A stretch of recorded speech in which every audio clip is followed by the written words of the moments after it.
What the heck was on Donald Trump's hands? Can we just start with that? Lesions, blisters, cuts. Yeah, he went to federal court in the E. Jean Carroll defamation trial against him with that MAGA pus like oozing out of his hands. I'm sorry to be so blunt, but what is that? Whatever it is, can you just like wrap it up with something? His hands, that is. Also, Trump's lawyer Alina Habba apparently never did a trial before, and the E. Jean Carroll defamation case was not just a disaster for Donald Trump on the merits. But as we closed out the day three, it became clear that I don't know, Alina Habba like has never done a trial before. She doesn't know how to do things like admit evidence or how to object or like what hearsay is, or that when you object in federal court, you have to stand up. It was bad. The judge had to call breaks so that Alina Habba could learn the rules of civil procedure in federal court.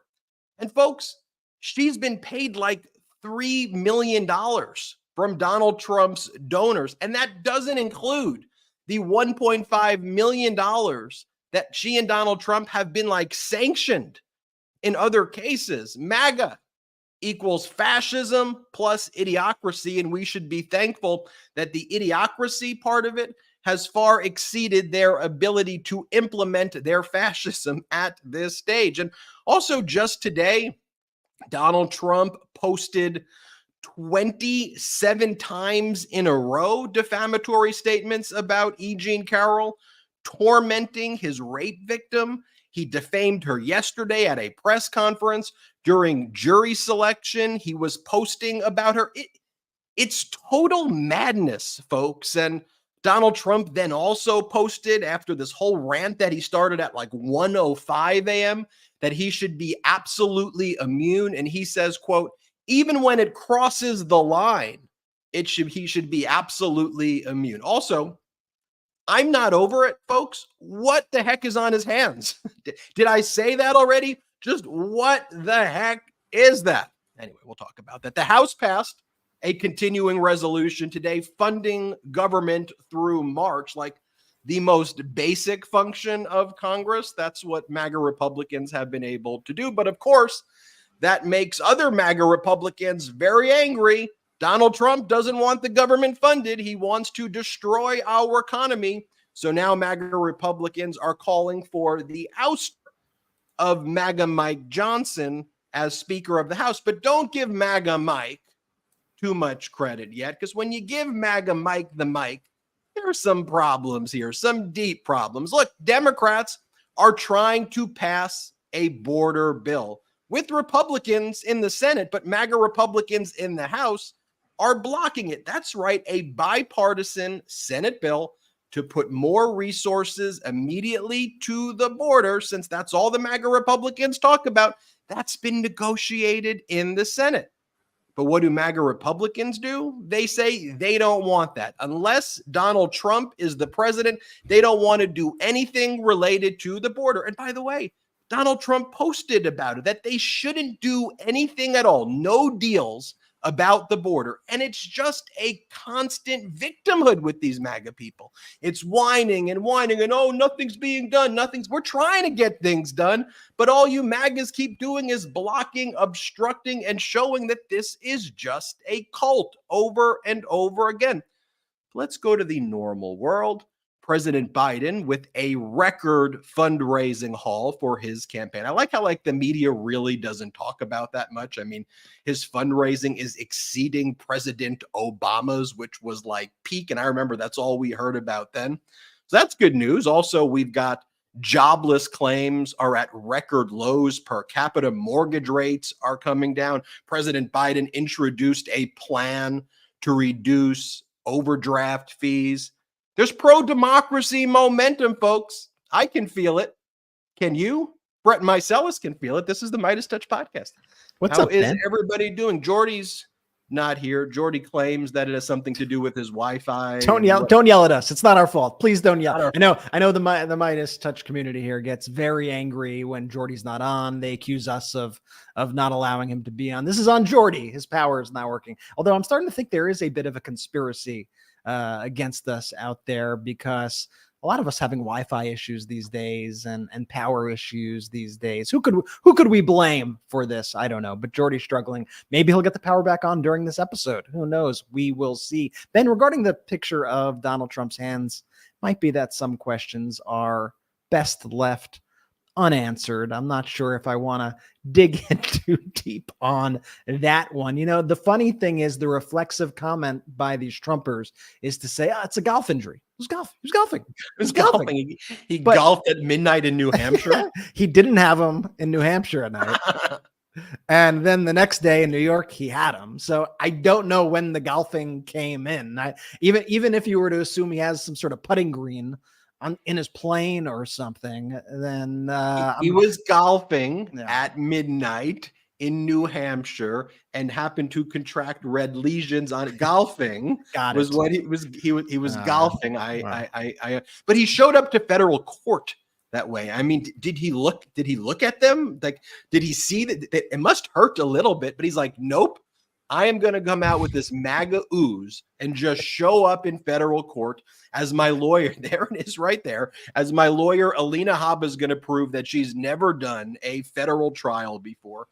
As this news was coming in about like what was happening at this federal trial, I had low expectations for Alina Habba, very low. But she exceeded the lowest of my low expectations. And there were moments where federal judge Lewis Kaplan basically just had to say, all right, ladies and gentlemen of the jury, we're going to have to take a break so Ms. Habba can refresh her recollection about how you admit evidence in a courtroom. Because what Alina Habba would do is she would just take the documents and start reading the documents out loud as you had E. Jean Carroll on the stand. And the judge was like, Ms. Habba, what are you doing? And Alina Habba's like, I'm getting this into evidence.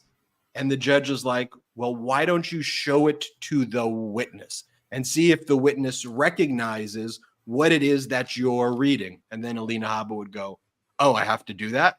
And Judge Kaplan says, yes, show it to the witness. Then she would show it to the witness, and then Alina Habba would start talking. And the judge would say, stop. Ask E. Jean Carroll if she recognizes the document. You have to build a foundation that this can even come in as evidence. And by the way, Ms. Habba, what exhibit number is this? And Alina Habba would say, what do you mean? And the judge said, you didn't pre-mark these exhibits? You're just showing random pieces. What exhibit number is this? And then Alina Habba would show the document to E. Jean Carroll and then start reading from it. And the judge would say, what part don't you understand? Stop reading it. Ask E. Jean Carroll if she recognizes, okay, ladies and gentlemen of the jury, we're taking a break right now so Ms. Habba can learn what she needs to do. Then they would take a break. That happened multiple times throughout the day. And Alina Habba asked the judge, well, what do I do if I want to get this in? What do you want to do if you get this in? Admit evidence in a trial? And I'm not even talking about the absurdly offensive cross-examination that Alina Habba was saying. And Alina Habba in her opening said that this is what E. Jean Carroll wanted. She got the fame she wanted. Think about how disgusting of an opening that is. This is everything E. Jean Carroll wished for. She's now more famous than ever. Everybody knows her name because Donald Trump gave her fame. Could you imagine what's going to happen at closing? And by the way, when that was happening, Donald Trump was sitting there posting 22 separate times during that day, tormenting E. Jean Carroll, just posts about her. And let's not forget, Donald Trump has already been found to have raped E. Jean Carroll by a jury in May. Awarded E. Jean Carroll $5 million. This case is just about other defamatory statements that Donald Trump made. And every single day, Donald Trump's creating new defamation cases against him. I've never seen this before, that he's creating evidence against himself in real time where he'll post something and E. Jean Carroll will be on the stand. And then E. Jean Carroll's lawyer, Sean Crowley, will say, Okay, I want to show you another post that Donald Trump made. When? 5 minutes ago. Here, right now? Yes. Here it is. He's creating evidence against himself in the courtroom. And then Alina Habba's cross-examination, Alina Habba would say things like, so because of all the death threats, did you need a gun? And E. Jean Carroll would say, yeah. Was it licensed? And then E. Jean Carroll would say, you don't know if it's licensed? That's what Alina Habba would say. So you had an illegal gun? You know that's a crime. And then Judge Kaplan would be like, be quiet. What are you doing? That's not what the law is. That's not what this case is about. Focus on this case, Ms. Habba. I mean, I could see this being a runaway jury. Millions of dollars or tens of millions of dollars are at stake. And then Donald Trump's going to do the Trump. I call it doing the Trump, which is doing the MAGA, which is just showing up with Uzi lesions on your hand and just whining. Right? It's just a whining tour right now. Oh, why are they doing this to me? Why are they doing this to me? This one's deranged. That one's deranged. Donald Trump had the audacity to hold a press conference after and said he deserved money. Trump said he was damaged by E. Jean Carroll, his rape victim. Trump said he should be paid. He held a press conference and said that. And I know there's a lot of Trump news going on, and I know sometimes the media has trouble focusing. Well, media, focus. Donald Trump was found liable as a rapist. The leader of the Republican Party is a rapist, adjudicated by a federal jury in May. And now he's tormenting his rape victim. Are you afraid to say that? Was that hard? It seems pretty easy for me to say it, for Brett to say it here on the MeidasTouch Network. I mean, and you should say it, because that is a horrifying state of the Republican Party. It's just, and everything that he does is just the textbook behavior of an abuser. The way that he continues to torment her, the way that Alina Habba, her defense is essentially amounts to, well, look at her. She is better off because of it. She has actually been benefited by being raped by Donald Trump, and then Donald Trump continuing to defame her day in and day out. E. Jean Carroll, the victim, E. Jean Carroll is better off for this. This is the argument that she is actually presenting before the jury. And for just 1 second, I would like everybody to just remove Donald Trump from the scenario, put in a generic person, right? Put in John Doe, put in Joe Smith, put in whoever it is, and tell somebody the behaviors of this individual. Tell somebody about the constant stream of threats during trial. And while Donald Trump was in the trial, he didn't have his phone in the trial. He had other people sending these messages from his account. And the 22 messages that Ben was speaking about that were sent during the trial, those are separate from the 27 plus messages that he just sent tonight after today's trial.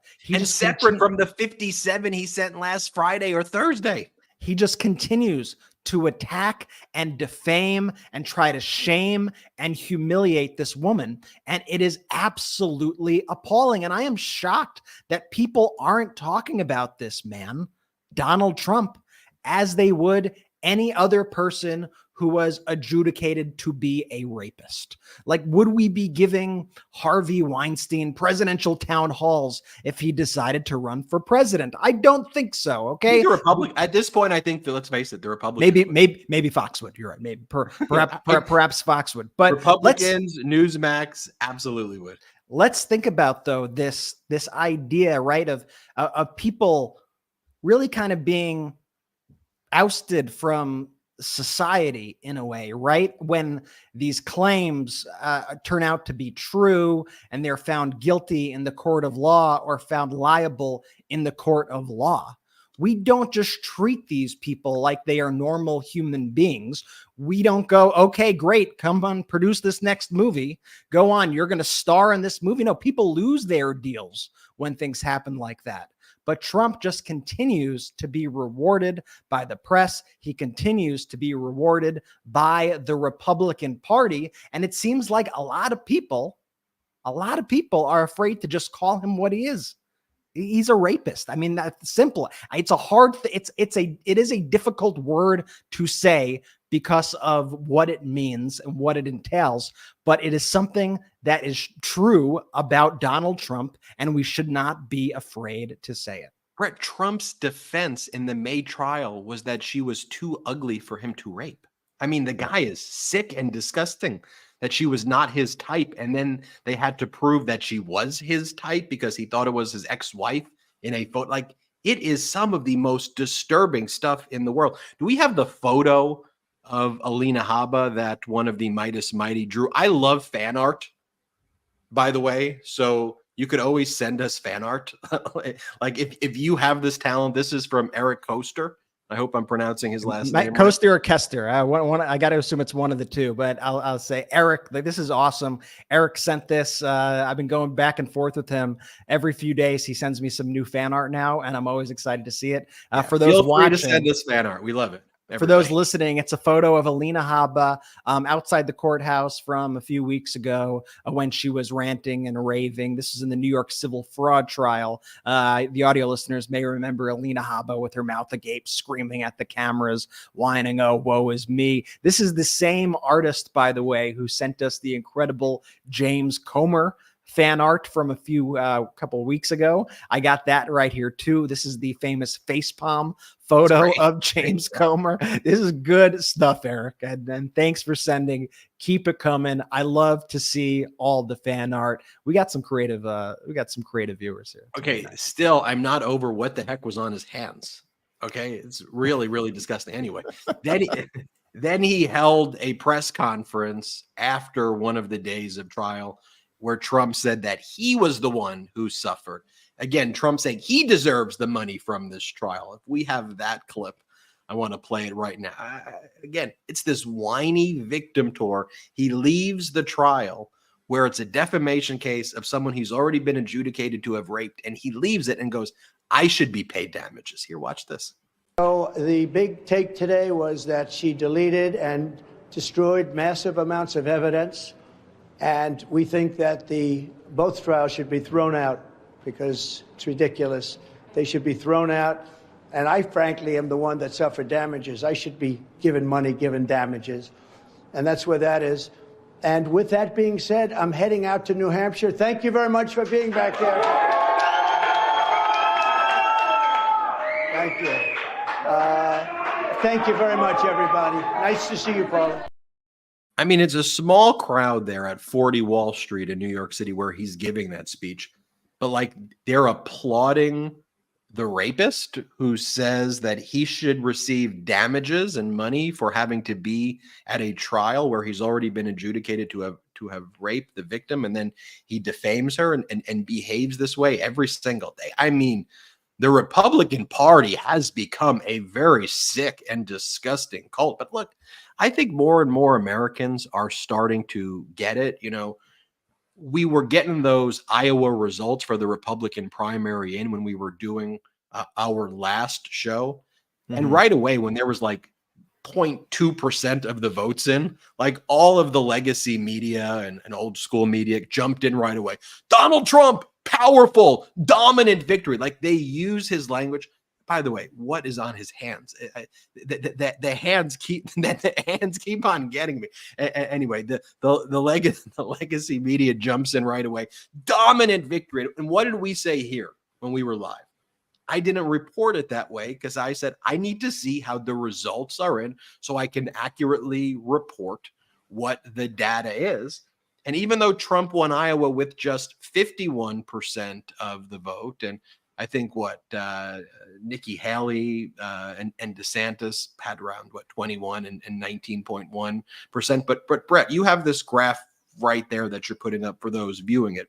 And to put this in perspective, what that means is ultimately 7% of registered Republicans in Iowa and 2% of all registered voters in Iowa actually voted for him. And that's what we see as a nationwide trend, that the Republican Party is suffering from what Donald Trump suffers from, massive, massive shrinkage.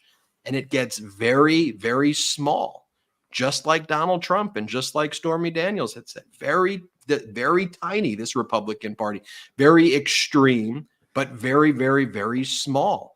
And you have, on the other hand, President Biden using very kind of inclusive language. Hey, mainstream Republicans, independents, we're all part of a pro-democracy community with progressives and liberals. Let's join together because this MAGA mutation just ain't it. And take a look, like this is what Donald Trump was doing at 1:05 a.m. 1:05 a.m. after trial. This is what he was posting about E. Jean Carroll. He goes, I've said it once and I'll say it again 1,000 times until this ridiculous hoax was revealed to me by fake news media. I never heard of E. Jean Carroll, never heard of anything to do with her, never would want to have anything to do with her, never brought her into a locked changing room of a crowded New York City department store, and never touched her or in any way would want to touch her. So is he saying there that there are circumstances where he would think touching somebody would be okay? Isn't he kind of using that same line again, that she's not his type?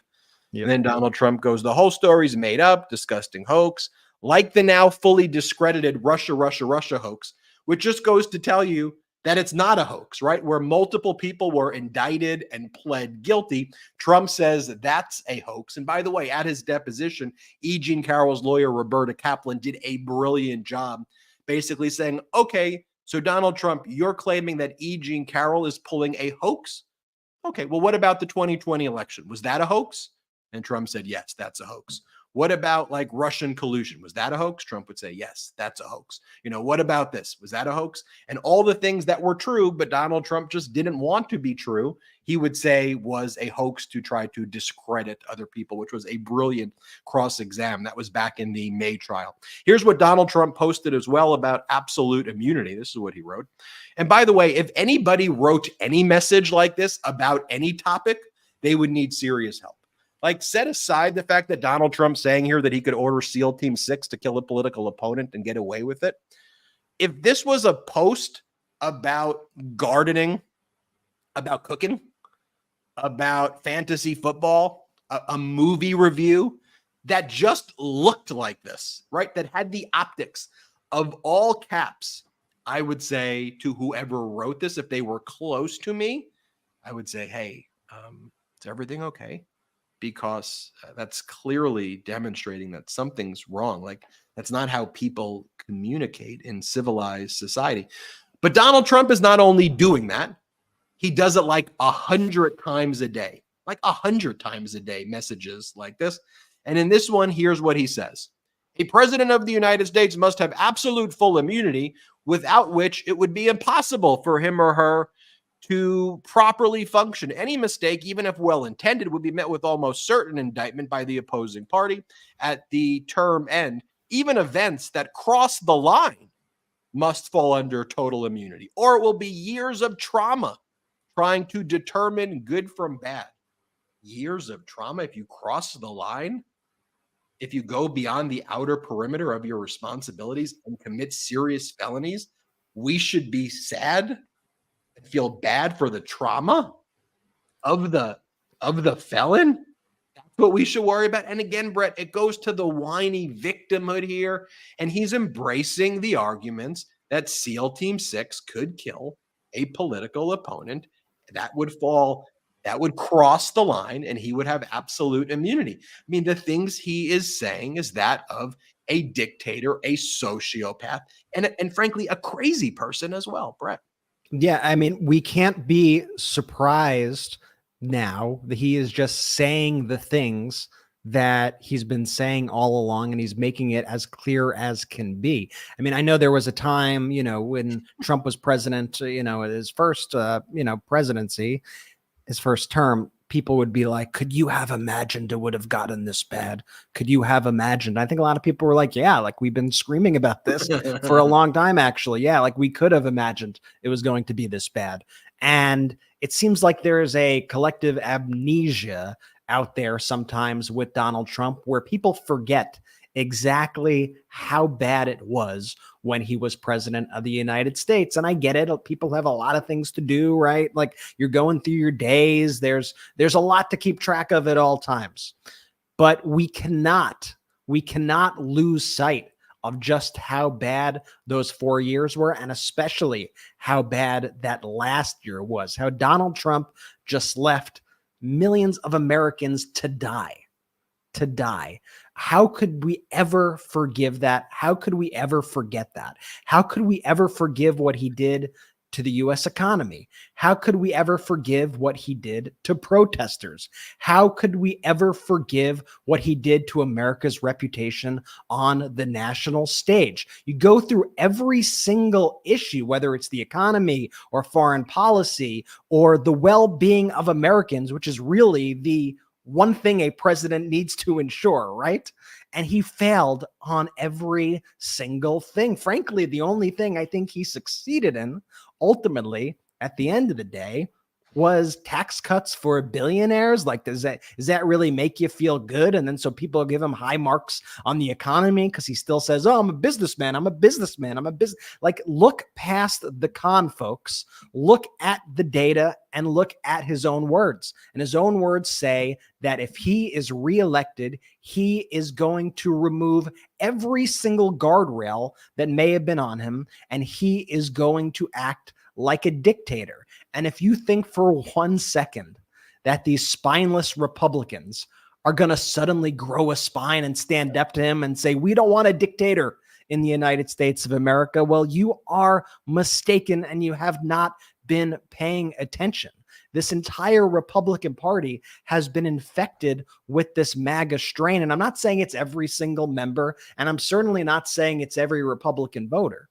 But what I am saying is that it is the power center of the Republican Party, the center of the party that drives everything that it does, that drives policy making, how our Congress operates. And that's why we're seeing all this chaos every day in government, throughout government.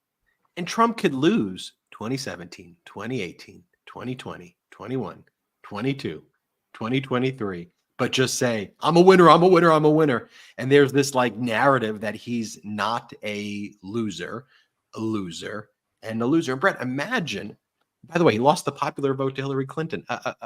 Imagine if Hillary Clinton was in office during COVID. What would have happened?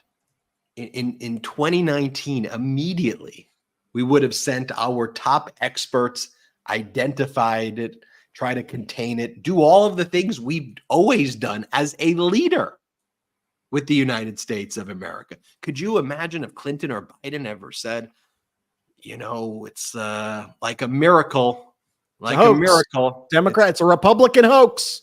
Republican hoax. Like a miracle, it's just going to go away. And then it doesn't.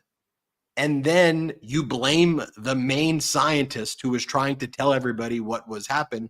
And then we're supposed to pretend as a country like all of that didn't take place. I'm sorry. I refuse to be gaslighted. And I know the Meidas Mighty refuse to as well. We've got a lot more show. Jordy is texting me to let me know that we still have 2 emojis to give away. And last time, we hit, what was it, 450 memberships on the last show, 450 memberships. Yeah, and we said at 650 memberships, we would unlock the Jared Moskowitz, Democratic Congress member Jared Moskowitz, and Democratic Congress member Jasmine Crockett emojis. We previously released the Democratic Congress member Jamie Raskin emoji. So the way you could become a member of our YouTube channel, there's that $sign on the bottom of the YouTube chat. You can become a member yourself. You can gift memberships to other people. Once we get 250 more memberships, we will release the Moskowitz and Crockett emojis. The trio right there, the trio. We got a lot more to say. We got to talk about what Donald Trump was saying in New Hampshire. He called, what do you call corn, like liquid gold, he called it. And he called it non-liquid gold. I don't know even what that is. That just gold? I don't even know what that is. All right, we'll talk about all of that. And look, I want to talk about some of these Democrats like Moskowitz and Crockett going on the offense and letting the country know, hello, we're trying to do a border deal right now. And these MAGA Republicans are trying to obstruct it. Let's talk about all of that, but let's take our first quick break. Have you heard of BondCharge? BondCharge is a holistic wellness brand with a huge range of evidence-based products to optimize your life in every way. Founded on science and inspired by nature, all BondCharge products adopt ancestral ways of living in our modern world. Their extensive range of premium wellness products help you sleep better, perform better, have more energy, recover faster, balance hormones, reduce inflammation. The list is endless. But my favorite product from BondCharge is their infrared sauna blanket. The infrared sauna blanket works wonders. It has for me, and I know it will for you as well. The sauna blanket works by raising heart rate to that of physical exercise, so it burns calories while you relax. You can burn up to 600 calories in just one session. Sweating helps flush out those heavy metals and other toxins, and the infrared heat elevates your heart rate while relaxing, which releases endorphins and can leave you feeling euphoric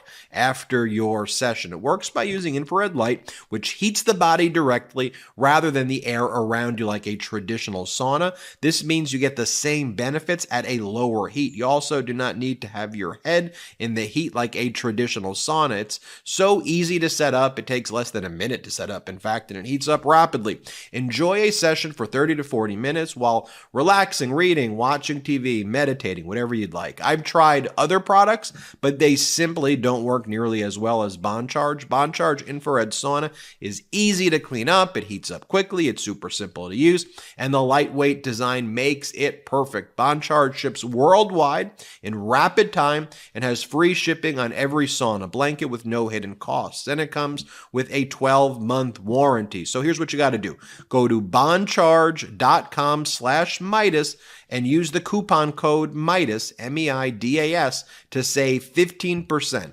That's BONCHARGE.com/Meidas and use the coupon code Meidas to save 15%. Hey, Meidas Mighty. So a little while ago, we had the idea that we wanted to sell the best pro-democracy merchandise in the game for the MeidasTouch Network. And candidly, we had no idea where to even get started. That's why I'm so glad that we found Shopify. Shopify is the global commerce platform that helps you sell at every stage of your business, from the launch your online shop stage to the first real life store stage, all the way to the did we just hit a million order stage. Shopify's there to help you grow.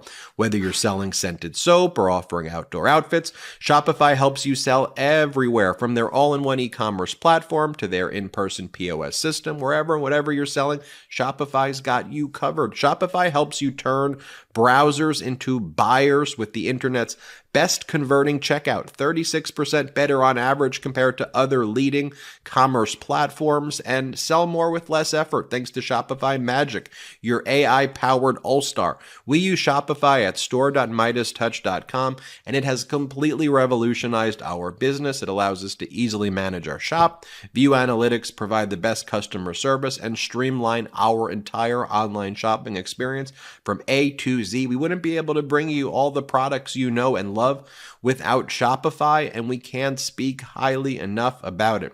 Shopify powers 10% of all e-commerce in the US, and Shopify is the global force behind Allbirds and Rothy's and Brooklinen and millions of other entrepreneurs of every size across 175 countries. Plus, Shopify's award-winning help is there to support your success every step of the way, like they were there for us here on the MeidasTouch Network. Because businesses that grow with Shopify, and we can attest to that. Sign up for a $1 per month trial period at shopify.com/Meidas, all lowercase. Go to shopify.com/Meidas to take your business to the next level today. Shopify.com/Meidas. We're back live on the MeidasTouch Podcast. You've got Ben and Brett. I think we're almost at that magic number to release. We're moving, Ben. We're moving, Ben. We got two good ones, right? We released Raskin already, but we got Jasmine Crockett and we have Jared Moskowitz. It's the Democratic heavy hitter pack, folks. Value pack. You could unlock that. And those ads, by the way, always you could check the description of the podcast to find the links to those advertisements for on our show. We love our pro-democracy sponsors here. And that the Shopify ad reminds me, make sure you check out the store, MeidasTouch store, store.meidastouch.com. I mean, we've got some of the best merch. I'm not sure if everyone's seen these. These are relatively new designs. The Jack Smith design we got the dark Brandon designs. We got all the MeidasTouch logo tees too. If you just want to rep MeidasTouch around your neighborhood, we got the Convict 45 gear. Make sure you check that out. Store.MeidasTouch. 100% union made, 100% made in the USA. All right, let's talk about, I don't know, one of these other Trump speeches. And then I want to compare that, though, to, like, let's say, like what Vice President Harris is doing. She's been incredible, by the way. And I'm so excited to see her on the campaign trail. We'll show that moment shortly. But, like, again, you take a look at what Donald Trump's even talking about, like in New Hampshire. And I think I said this on a video that, like, I think I would feel bad watching someone implode and someone who's cognitively declining. Like my instinct is to also feel bad, but then it's like, no, this person is causing so much harm and so much danger that we just got to call out. We just got to call out this behavior. So I don't feel bad at all. I want to call it out. Here we go. This is Donald Trump in New Hampshire after he left a defamation trial in federal court where he has already been adjudicated to have raped the victim who he's further defaming. Donald Trump in New Hampshire. Here, he's talking about stopping banks from doing the debanking to you. And then he starts talking about, like, electric cars. And if you've gone back to some of the other speeches, he talks about how he'd rather be electrocuted than eaten by sharks. Like, this is what he's going around the country. Hey, everybody, I'd rather be electrocuted than eaten by sharks. And then, like, these, like, people who are there, like, yeah. And I'm sitting here and I'm like, yo, other people can't think this. I can't be alone. Like, this is some of the weirdest stuff ever. And then knowing that there's this massive Mighty community and that the pro-democracy community is so much bigger, we're just busy, right? All of us are doing things with we're just doing things with our lives rather than watch someone talk about how they rather be electrocuted than eaten by sharks. Oh man, this is going to be a weird documentary of this time period. Let's just get through it together. Let's just get through it together, folks. Hear Donald Trump talking about debanking. Play this clip. But we're also going to place strong protections to stop banks and regulators from trying to debank you from your political beliefs, what they do. They want to debank you, and we're going to debank. Think of this. They want to take away your rights. They want to take away your country. The things you're doing, all electric cars, give me a break. If you want an electric car, good, but they don't go far. They're very expensive. I have no clue what he's talking about, but the regulators would be the ones, in his words, that would stop the debanking. But he kind of lumps the banks and the regulators. We need to stop both the banks and the regulators from debanking. Oh, and by the way, electric cars. Like, what? Well, everything he says is about they're out to get you, right? Like almost everything Donald Trump runs on is not how he's going to help you. It's they're out to get you, and I'm the one person who could stop it. So he ends up inventing all of these kind of fake issues, and he just tries to scare people at his events. It's a very strange thing to go to an event and not hear any words of hope or optimism or policy. Just look what they're doing to you. They're taking away your country, and they're taking away your bank account. What do you mean taking? Whose bank account are they taking? Like, what are you talking? They're taking away your car too, and they're taking away your meat, and they're taking. It's all they do. It's fear, fear, fear, fear, fear. It's the same way that Fox works, and it works with these voters, right? It's that savior complex, and Donald Trump constantly is playing to this idea that he is a savior. He is a Jesus-like figure, and he uses religious language like that on purpose for people to kind of make that connection. It's like the most blasphemous thing on the planet, but it's exactly what Donald Trump is doing at all these events. And those people at the MAGA events, they eat it right up. Yeah, it goes, the banks and the regulators who regulate the banks they're colluding together to debank you. Like what? And then something about electric cars. By the way, when you look at the Iowa entry polls or exit polls, their biggest issue of concern with all of these voters was immigration in Iowa. And arguably comprehensive immigration reform, Iowa would be a massive beneficiary of that for their farming, yet they're the ones who are so terrified about the border in Iowa. It just goes to tell you that their entire diet of information comes from Fox and right-wing media. Here, by the way, Donald Trump tells the crowd in New Hampshire that he's not cognitively declined and he's cognitively better now than he was 20 years ago. 20 years. Play the clip. Believe it or not, I feel like I'm about 35 years old. I actually feel better now than I did 30 years ago. Tell me, is that crazy? I feel better now. And I think cognitively, I'm better than I was 20 years ago. I don't know why. I said, doctor, you know, Doc Ronnie, right? Ronnie, do you know Ronnie? Ronnie Jackson? I said, should I take a cognitive test? Because for a while, they were saying, this guy is so brilliant, he wants to take over the world. And that wasn't working. This guy is like unbelievable, the job he's doing. We have to stop him. He's a genius. That wasn't working. Then they said, this is one of the dumbest human beings ever. And that wasn't working, but I didn't like that one as much. I mean, that was bad. So I asked Doc Ronnie, who is, as you know, the White House doctor for Obama, for Trump. I mean, great doctor. He's also an admiral in the Navy, highly respected admiral. Now he's a congressman in Texas. Actually not highly respected at all. And by the way, if President Biden said that, like if I went to the speech that we went to in Pueblo, Colorado, and rather than talk about the jobs that President Biden was helping to bring to Pueblo, Colorado, or throughout the United States with infrastructure projects going up across the country, if Biden stood up there and goes, I'm cognitively great. I'm cognitively great. I don't want to be electrocuted. I'd rather be eaten by sharks. Like I would immediately walk out. Like I would, for all of the great things that President Biden did, I'd be done. I'd be like, yo, Brett, I don't know what I'm going to do, but I'm not supporting this crazy person. Like what we just saw there was probably the least offensive of things that Trump says. And it is like some of the craziest stuff ever. Here, Donald Trump then goes on. This is his stump speech. I don't want to lose track of it. This is the speech where you tell the voters what it is that you're going to do for them, right? So when President Biden goes around the country, he talks about lowering prescription drug prices, right? Reducing and capping the price of insulin that has benefited so many Americans. President Biden talks about the GDP growth at records high, unemployment at record lows. President Biden talks about making just healthcare affordable and accessible. President Biden talks about wages.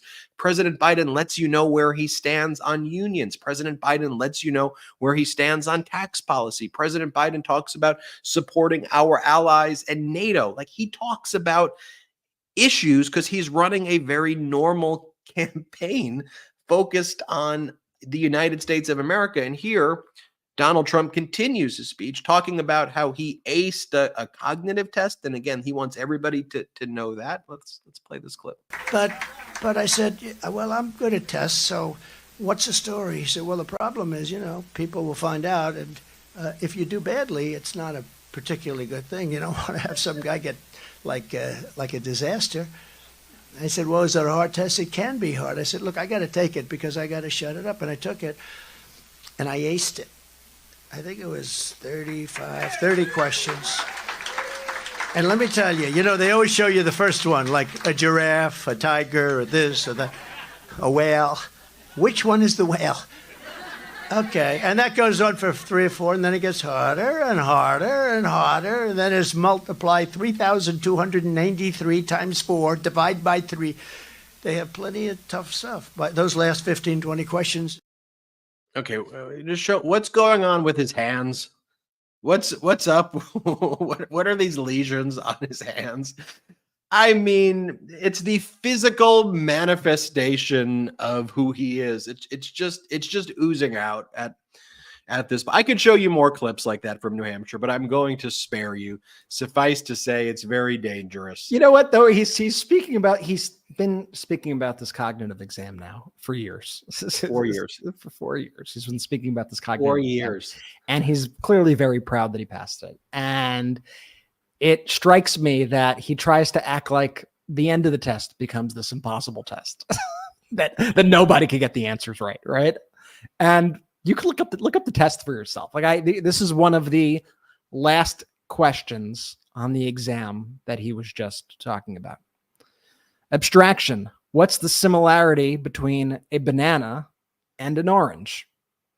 It's literally one of the last. He's acting like, and then they make you do all this complex multiplication and no, your very easy questions. Right. I like his example at the end too. And at the end, they ask you 600,000 bajillion quadrillion. He doesn't even say divided by 18,644, and I aced it.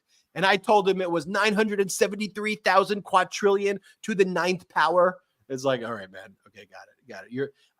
And again, we've given other examples. Like if somebody posted those things that we showed you earlier on any topic, you'd be like, oh, okay, man, I think you need some help. Like if you were at a restaurant or if you were at like a bar and somebody came up to you next to you and they were just like, I passed the cognitive test, right? Like, okay.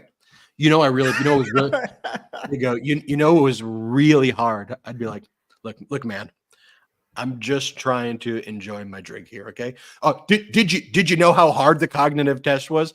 And have you heard about electric cars? And I'd rather be, I'd rather be electrocuted than eaten by a shark. Wow. Really? You'd rather be electrocuted.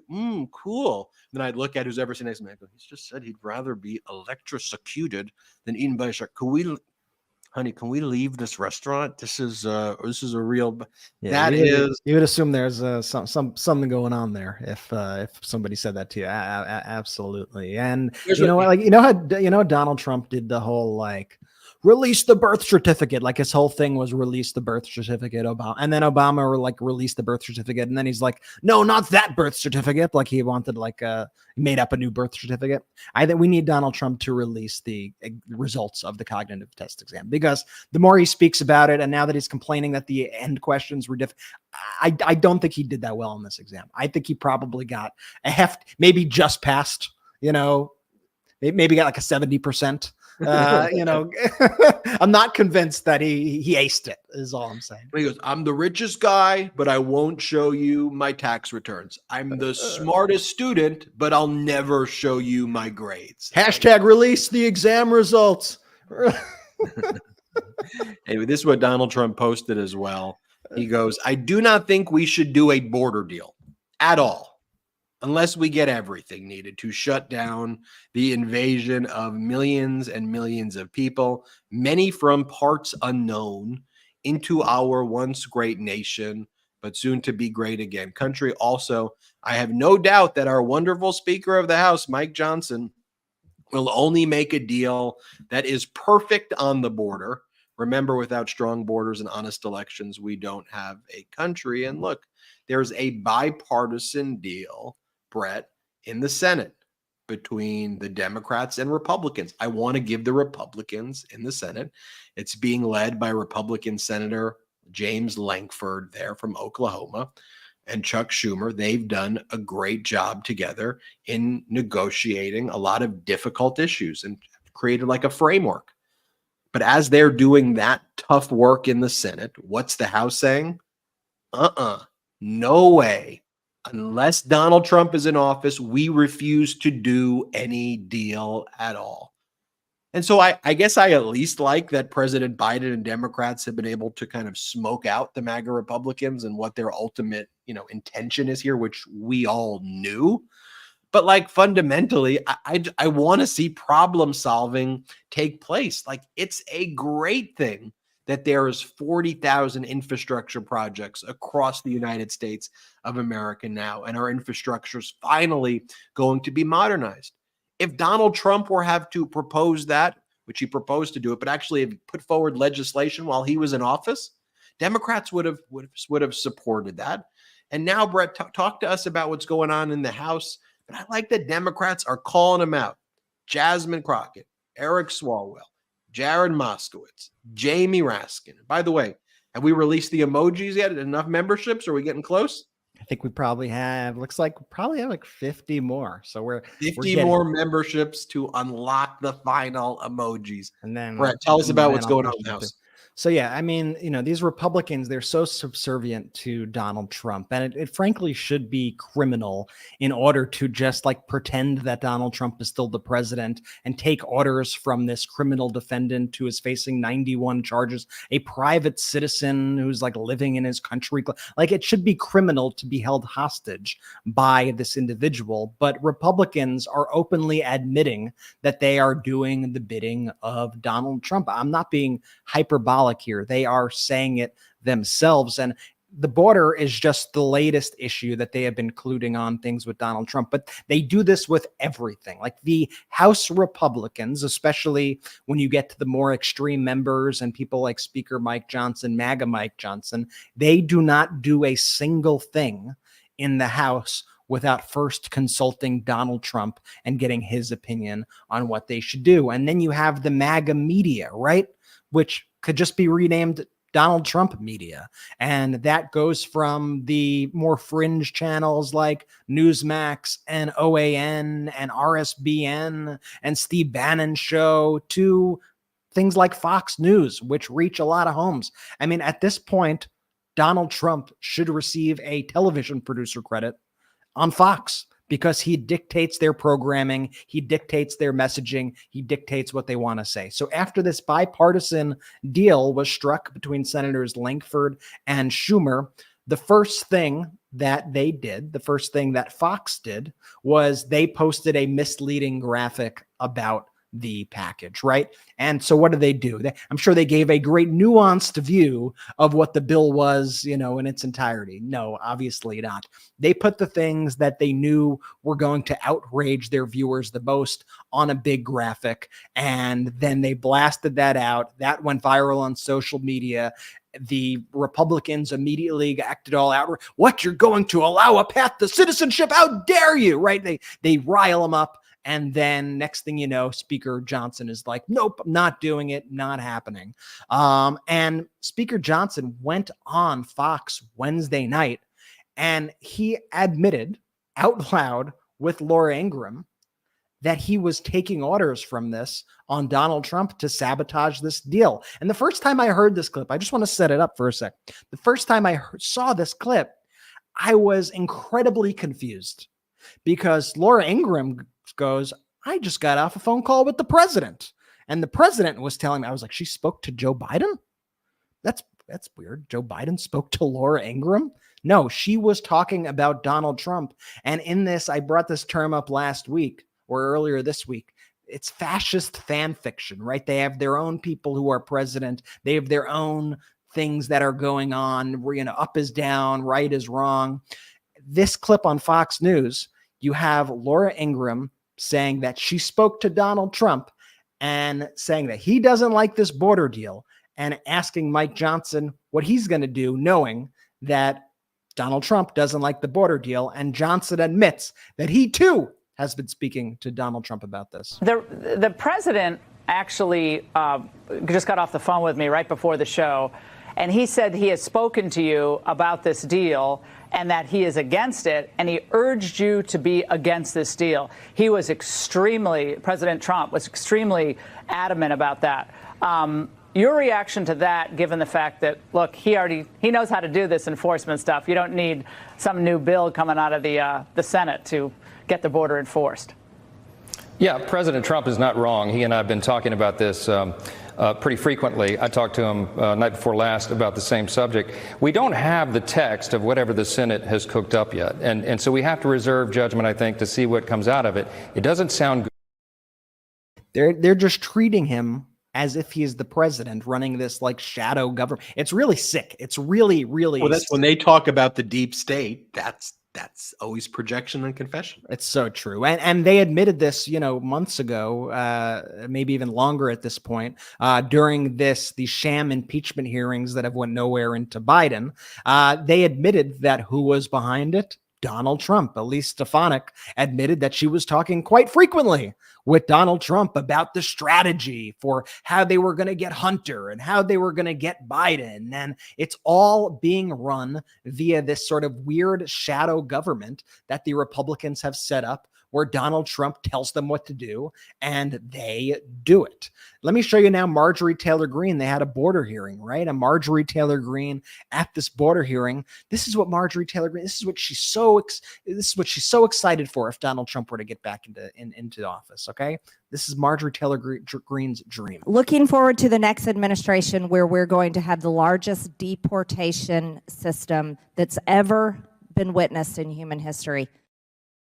And I think it's important that people understand that they are being incredibly serious when they say things like that. You had Donald Trump speaking about this recently, and immediately after Trump said it, you had Stephen Miller, who worked in the Trump administration. Stephen Miller posted, and who's likely to work in a second Trump administration. Miller posted, "The deportations will begin at noon on Inauguration Day." If Donald Trump is reelected, like, they're going to be officers running through cities, taking people out of their homes, throwing them in trucks, sending them to camps, and deporting them. Like, that's their plan. They're saying it out loud, and they are being very serious about it. We need to be clear. That is the plan. Is that what you want in your neighborhood? I want to show you now just some Democrats who were fighting back during these hearings, because you actually have a plan. You actually have responsible people governing, and you actually have President Biden going out there and giving the border agents everything they want and need, giving them money, giving them supplies, giving them agents, everything that they want. And the Republicans continue to obstruct. And Representative Jasmine Crockett, and I think we may have just hit the magic number. So after this segment, we could release the emojis. Jasmine Crockett, she doesn't take any crap from these Republicans, and she told it to them straight. Clear President Biden has tried to give state and local governments and nonprofits federal resources to support temporary food, shelter, and other services. But MAGA House Republicans are refusing to give those cities and states those resources. President Biden has tried to put 1,300 more Border Patrol agents at the border to help. But Republicans have obstructed that request. Republicans want to cut the flow of fentanyl coming into the United States. President Biden has tried to give our border agents 100 new cutting-edge inspection devices and add 1,000 additional law enforcement personnel. Republicans obstructed that request. Honestly, I can't tell if y'all are for anything other than obstruction and cruelty. Just take a look at my governor last week. He said, and I quote, "The only thing we're not doing is we're not shooting people who come across the border because, of course, the Biden administration would charge us with murder." I know Governor Abbott doesn't understand the law, but let me say this, that absolutely would be murder.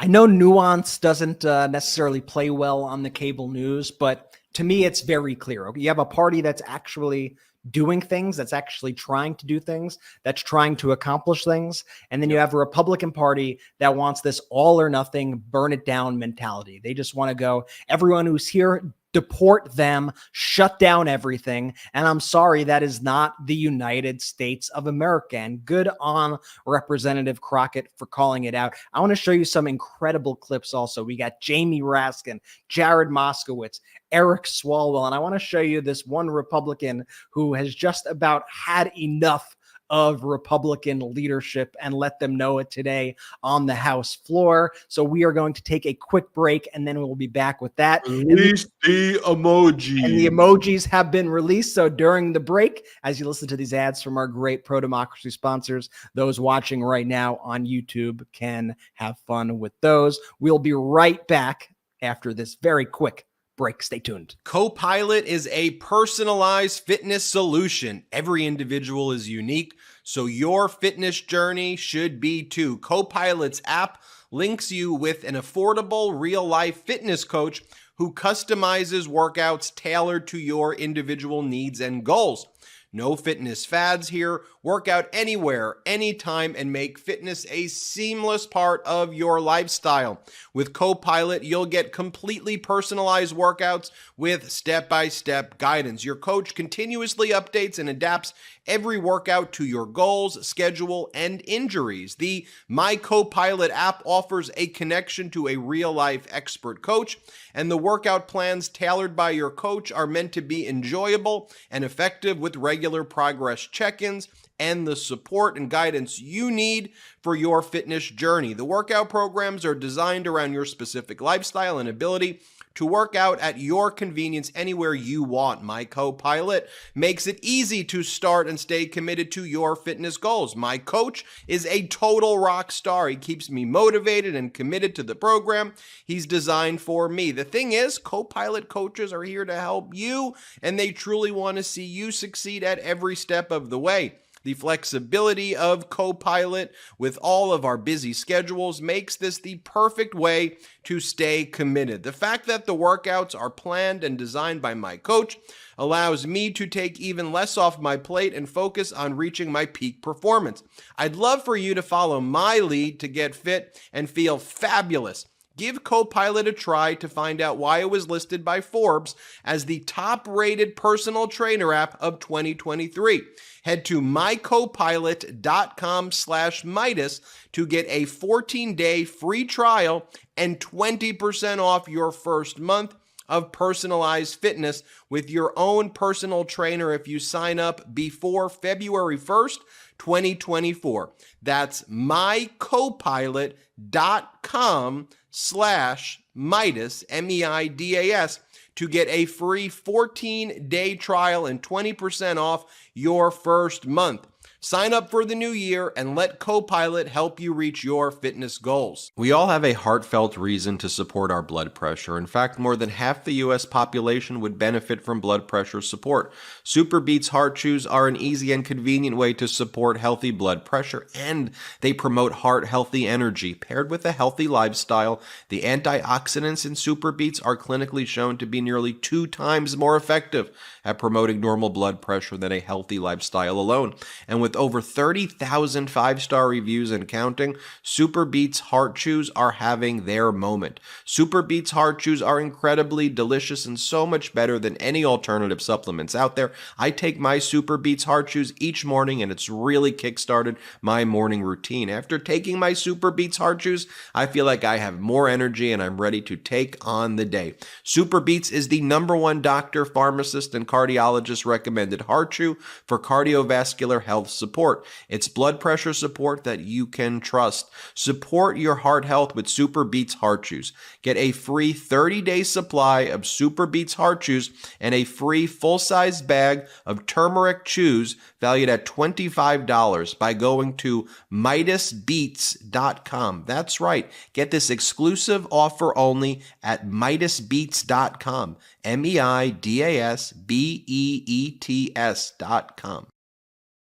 Welcome back. We are live on the MeidasTouch Podcast. We unleashed the emojis, and lots of people were saying, where's the Kamala Harris, Vice President Harris emojis? Don't forget about Vice President Kamala Harris. Well, we will be unleashing the emoji at 1,000 new memberships. We will start the countdown now. It could roll over to other shows once we hit 1,000 new memberships, if that's next Monday or if that's next Thursday, whenever it is, we will release the Vice President Kamala Harris. By the way, speaking of Vice President Harris, Brett, did you see some of her recent appearances? I know we're talking about Congressmember Raskin and Moskowitz and others, but I am thrilled that she's out there with some of this powerful messaging. I just want to show you one. I think we have the clip here.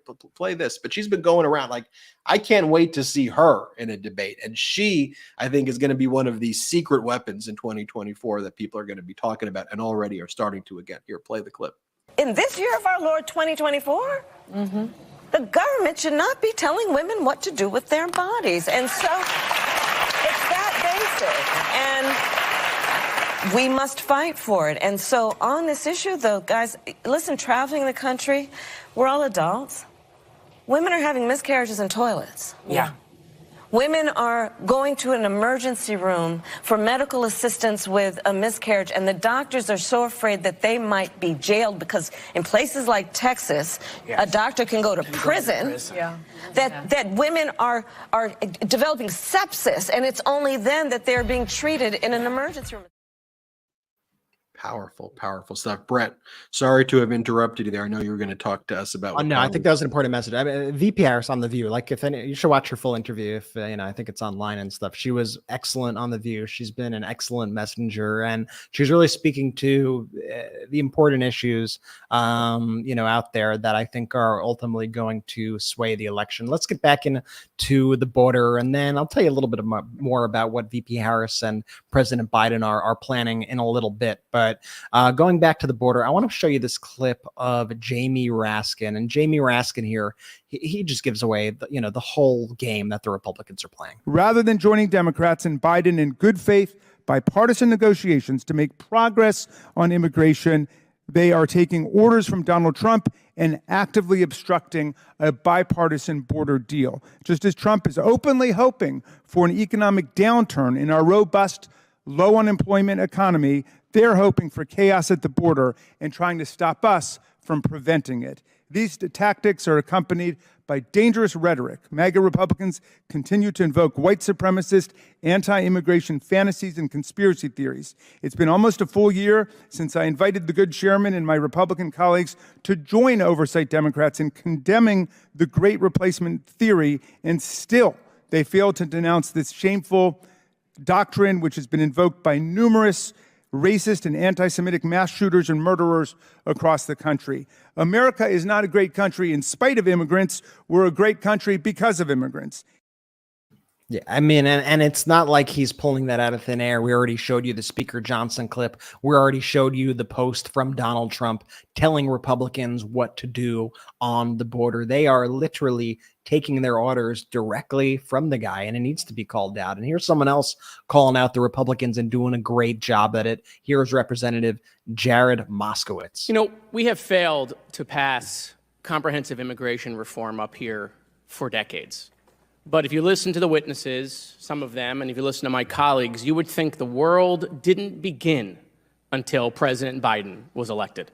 You would think it was dinosaurs, the wheel, Jesus, the world was flat, the world was round, Biden was elected, every problem. Like nothing happened before. People pretend like everything was just perfect. But you know what? One of my colleagues, when bringing up statistics, showed why this is a farce. She brought up that President Obama deported more people than President Trump. In fact, President Obama deported more people in each term than President Trump. Well, hold on a second. If the border wasn't a problem until President Biden was elected, then how were we deporting all of these people in administrations before Trump was elected? It's because this situation has been going on for decades. So stop lying to the American people that none of this happened until President Biden was elected.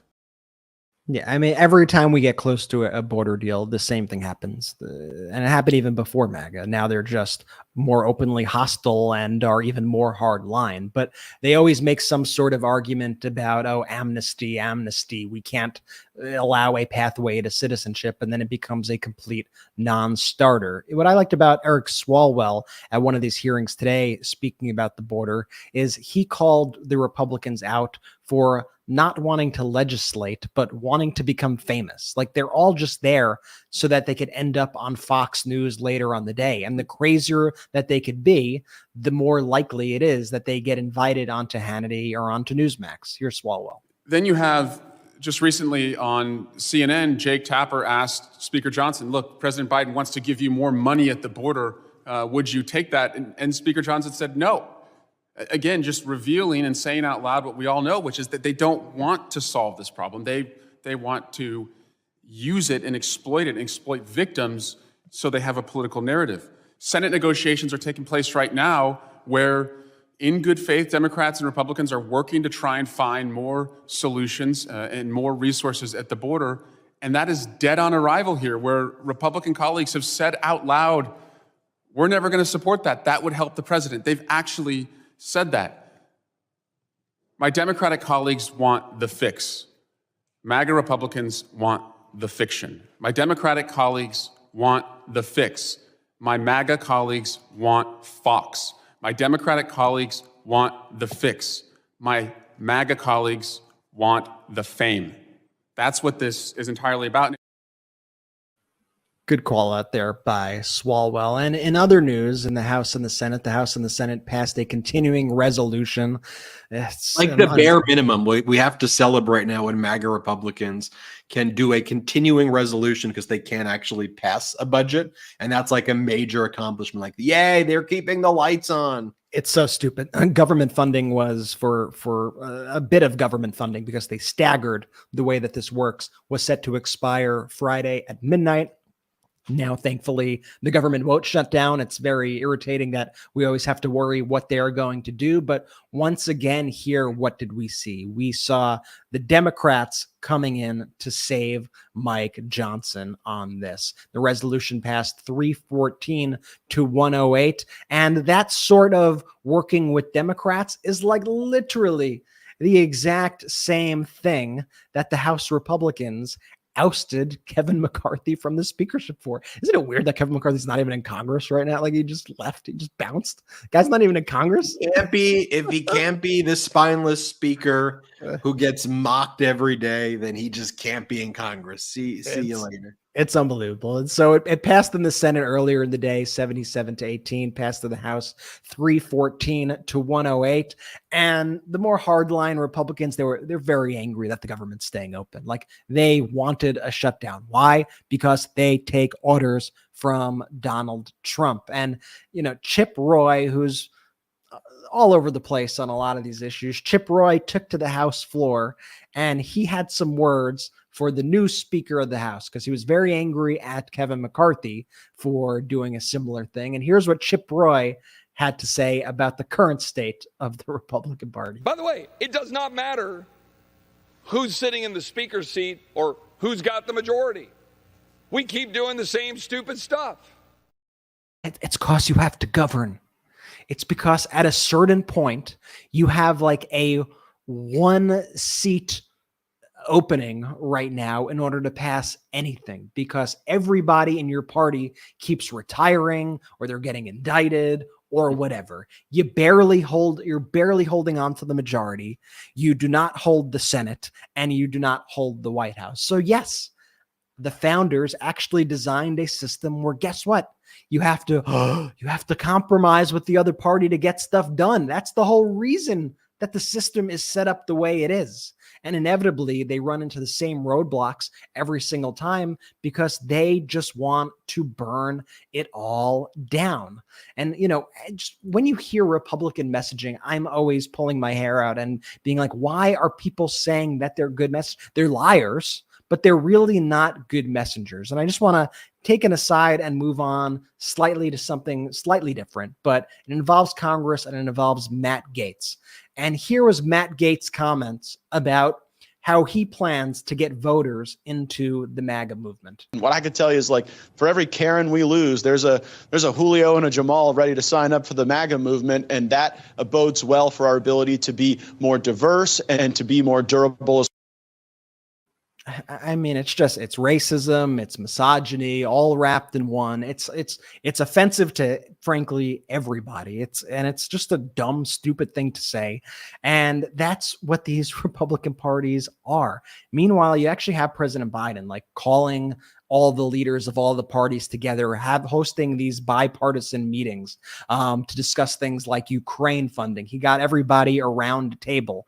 And you have people like Speaker Johnson that are just continuously trying to kind of gaslight about Ukraine funding, trying to actively help Russia.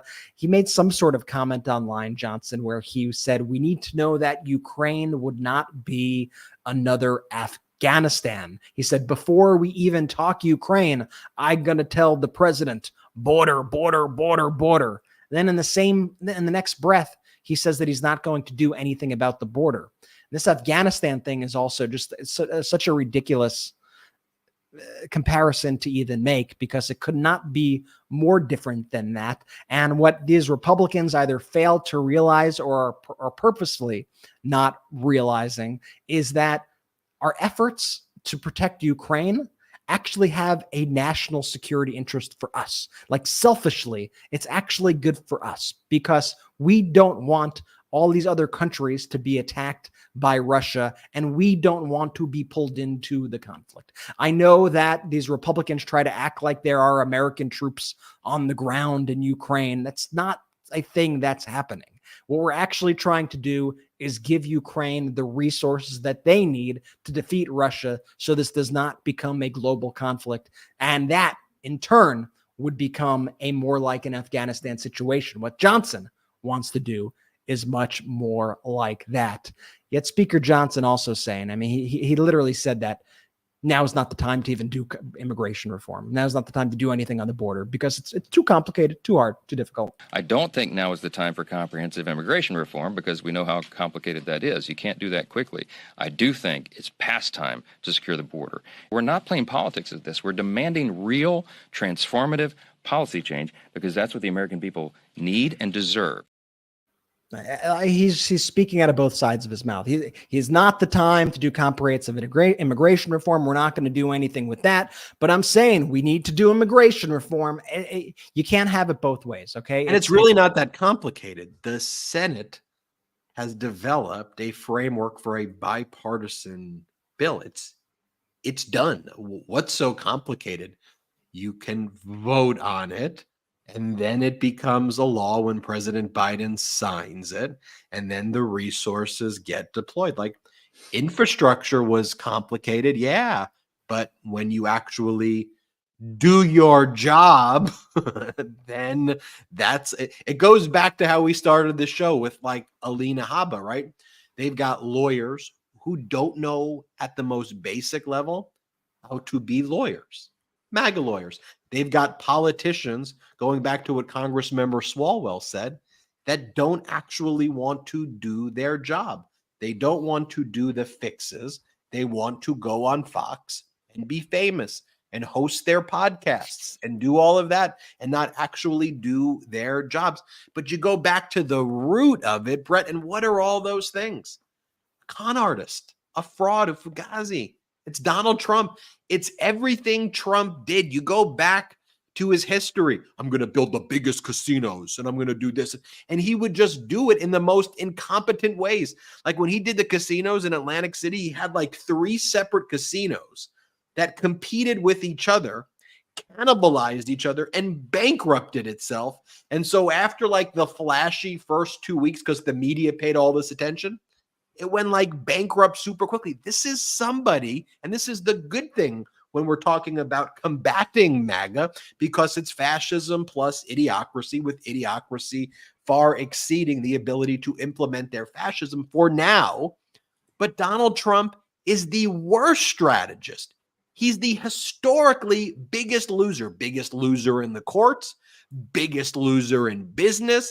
He's bankrupted everything. But this petulant, childish ego of his, where he just goes, I'm a winner, I'm a winner, I'm a winner, I'm a winner.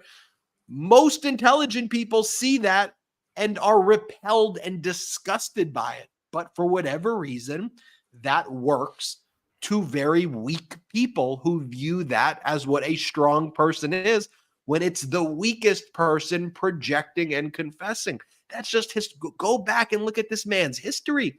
He loses everything. And I hope, though, right now in 2024, and this is where I'm feeling the momentum, Brett, and I want you to talk about some other good news right now, that MAGA will totally implode, that the American people will finally get to see this. As we grow this pro-democracy community, that also tells me that Americans are seeing what this is. And a lot of people, and you could put it in the comments right now in our YouTube chat, put in the comments right now if you are a former Republican or if you're an independent who's previously voted for Republicans and Democrats who are repulsed by MAGA. Watch the chat now. I bet you there are so many people who share that story. But Brett, tell us about some of the good news. President Biden raising what, $1.6 million after Trump won Iowa You got the Biden campaign setting other records. You got mortgage rates down. Weekly jobless claims for the week ending in January 13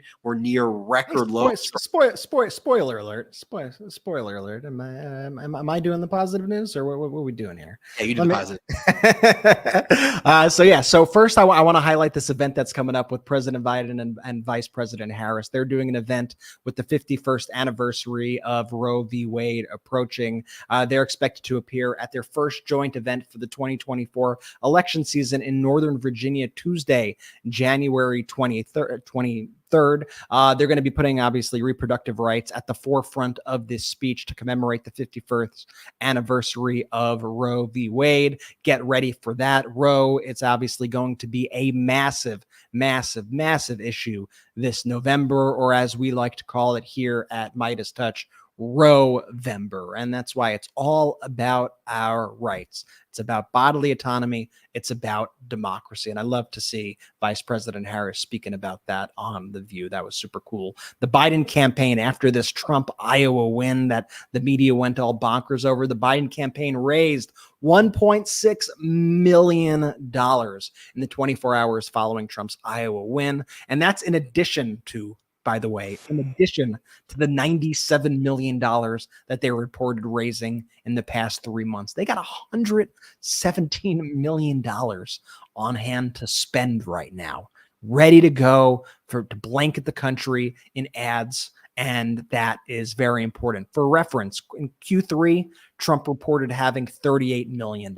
So $38 million to $117. It's good to have the money advantage there. We had weekly jobless claims for the week ending in January 13. They were just 187,000, nearly a record low per capita.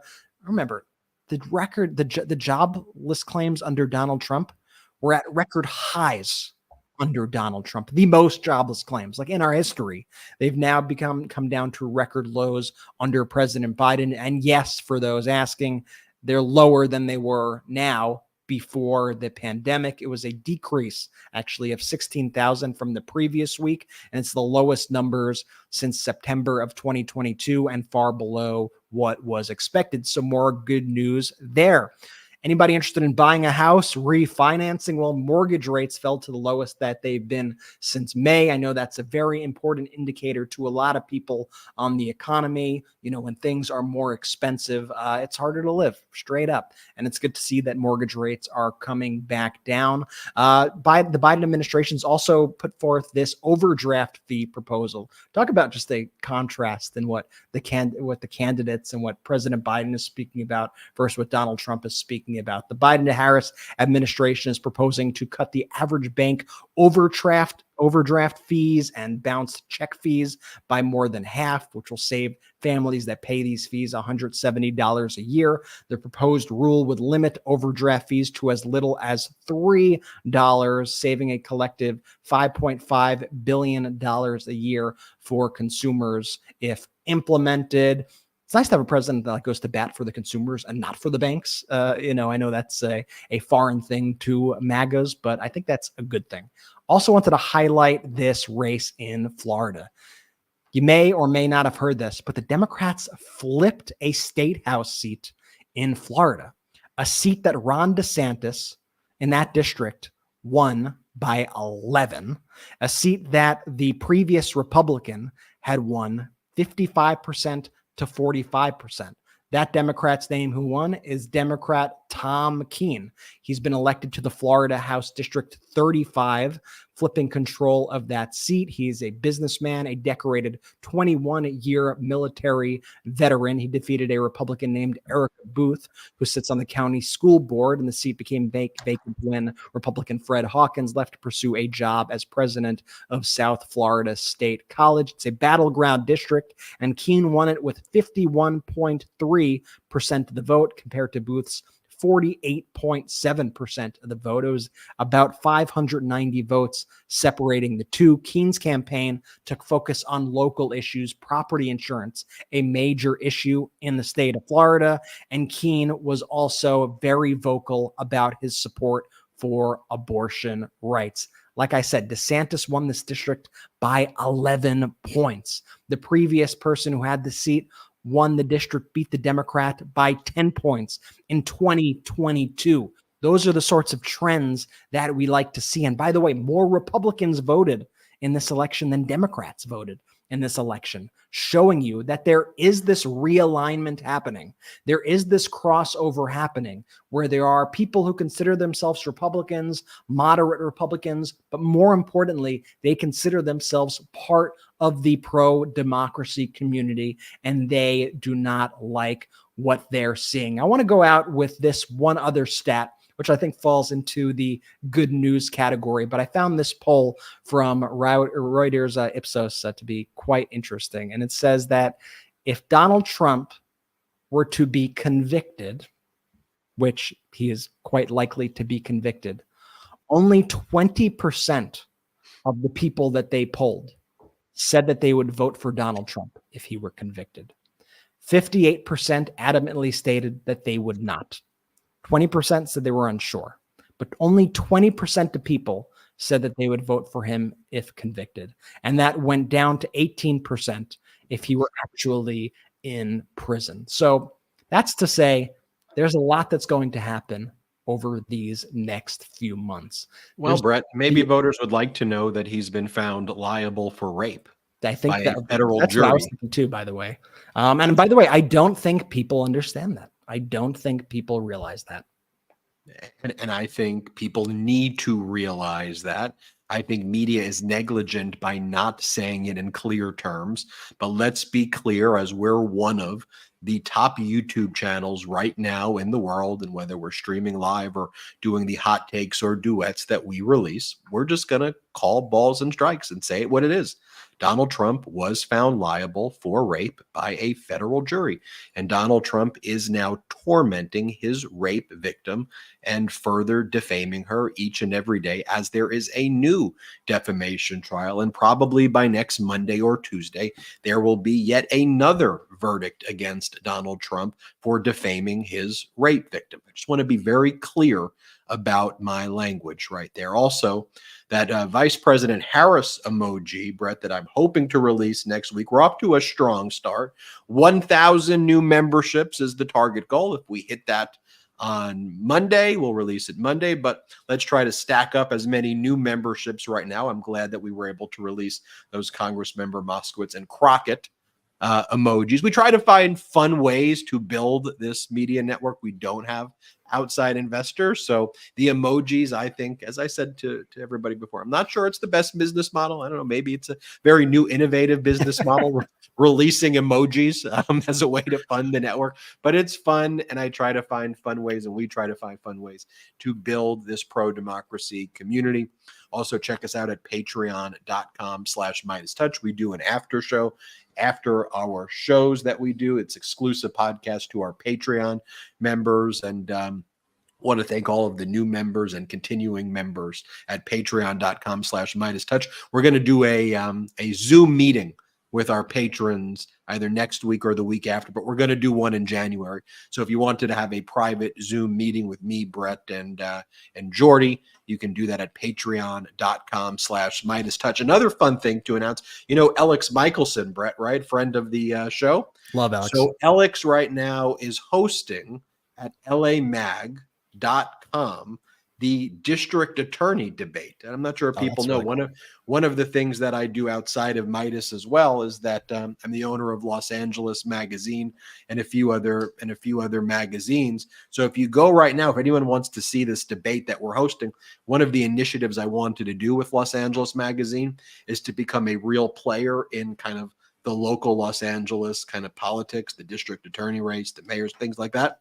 So right now at just lamag.com, Alex is hosting the debate right there. And I'm going to head there in a little bit to be there. It's in downtown Los Angeles. So after the show, I'm going to go there and try to check it out in person. But that's lamag.com.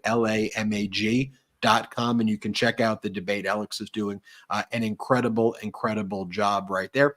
And finally, I just want to thank everybody here at the MeidasTouch Network, everybody watching this pro-democracy community gives us hope, really does. And as we continue to grow, I feel very, very confident in 2024. I feel the momentum But when I feel the momentum, I don't pull back. When I feel the momentum, that's when we keep moving forward together.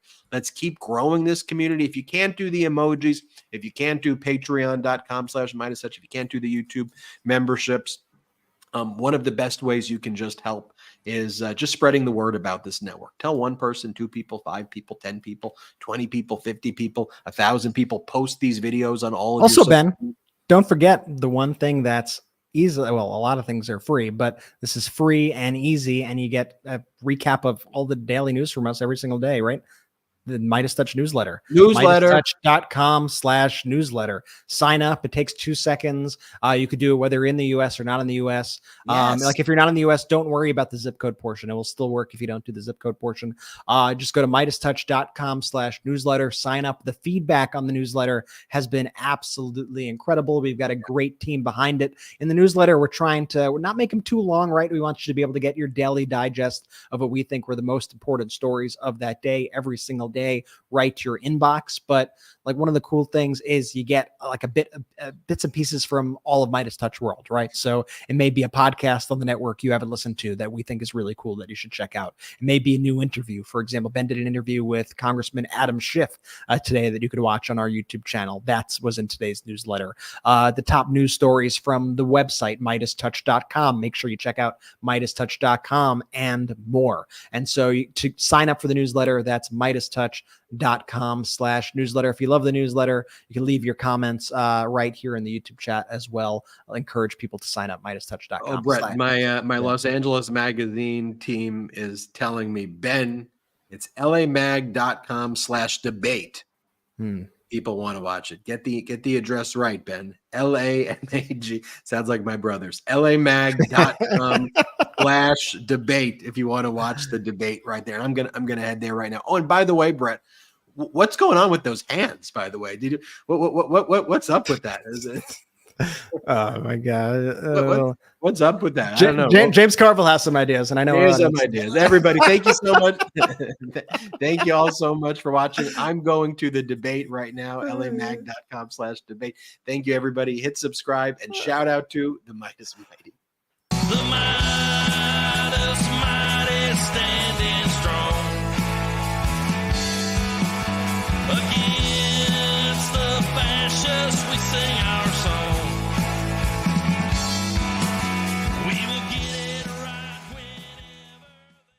At MeidasTouch, we are unapologetically pro-democracy, and we demand justice and accountability.